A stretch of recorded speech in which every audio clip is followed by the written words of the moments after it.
Hey, what's going on, guys, and welcome back. So I actually had to remake this whole video because of recent developments. The unreleased version of that video is now available on our middle form patron tier, which is sort of a tier on my Patreon that gives unreleased videos. So shout out to that. But basically, I put together a video discussing how we should be curbing our expectations for Digimon Con 2023. And I had it scheduled to come out the day before the event, aka today. However, the official Digimon Con schedule got released and there were some changes I wasn't expecting. I was essentially going to use a format we saw with the original Digimon Con, where the video game section was about an hour long with the Digimon Survive trailer, then a bunch of Q&A content. But if you saw my video that came out on Wednesday discussing the schedule itself, you'll know that in terms of gaming content, as of right now, the only confirmed game to be present at Digimon Con is a 10-minute segment dedicated to Digimon World Next Order, which, while great, and it's good to see that the game is coming to Switch and Steam, let's be real for a second. It's a port from a 6-year-old game. I'm sure there will be some added features or whatever, but it's also not even a remaster or a remake. And given the fact that it's actually originally a PS4 game, now it's coming to the Switch, if anything, I'd assume it'd be kind of like a downgrade in terms of its visuals and frame rate. So not exactly the biggest thing to be excited for if you're a Digimon video game fan. Now, that being said, there's no Q&A scheduled, but there are 2 segments dedicated to the 25th anniversary of Digimon and some sort of special project. So that could include video game content. Perhaps they're coming out with some 25th anniversary merch, an anime to coincide with that, a game to coincide with that, etc.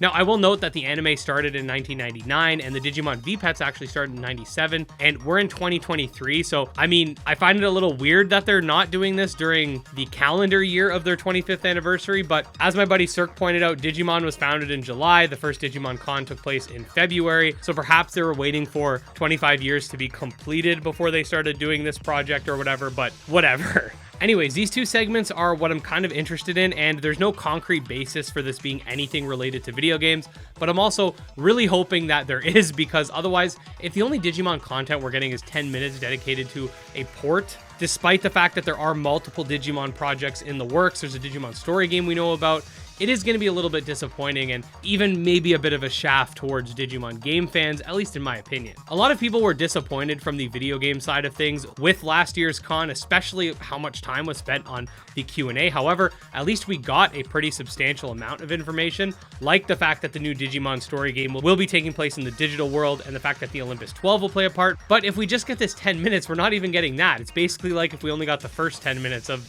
last year's game segment, which they say less is more, but I don't think that's the case here. Now, it does look like that the con overall will be shorter than last year, with the final event taking place at 11:45 p.m. EST. If you remember, the event last year went until about 2 a.m. and a lot of people were saying it was way too long. So while it's good to see that it looks like it's going to be more condensed, I feel like there are other aspects that didn't really have to be included. Like, it's cool that they want to show off the TCG and their TCG is doing so well. Totally makes sense, but do we need to watch 2 people duel for like 45 minutes?